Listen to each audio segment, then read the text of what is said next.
আজকে সবজির বাজারে আসলাম। হঠাৎ করে সবজির বাজার নাকি অনেক বেশি, তাই সবজির বাজার দেখানোর জন্য আপনাদেরকে নিয়ে আসলাম। ভিডিওটা দেখতে থাকেন। আজকে সবজির বাজার কীরকম দেখবো।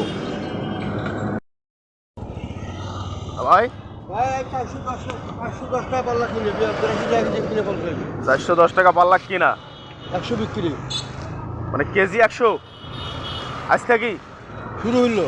কেন এত বেশি কেন? আমরা জানি না ভাই, মানে আমদানি কম নাকি? কি করবো, কাইলে কিনছিলাম 320 টাকা। হ্যাঁ, এখন মানে কেজি ক টাকা ধরা যাবে সেটা তখন? ভাই দাম যে বেশি, তোমার দাম নাই ভাই, দাম বলতে ভালো নিয়ে যাবে। হ্যাঁ, বলতে ভালো থাকলে নিয়ে যাবে। কালকে তো আমার কাছে, কাল না পরশু দিন চাইলে 60 টাকা কেজি। আরে আমার টাকা থেকে বেড়েছি।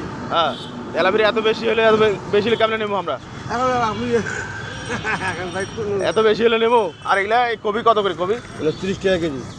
কেজি তোমার কাছে শখে বেশি। আমি তো কালকে এনেছি এটা 15 টাকা দিয়ে একটা। সেটা ভাই আমার সেটা কবে কিনে নেবো? না না, এটা এই কবি কালকে এনেছি। দেবো কবে, মই দেবো না। এলা কত কেজি ধরা যাবে? 90 টাকা নিন ভাই। না, অত টাকা নেবেন না ভাই, 50 টাকা হলে নিবার পারো।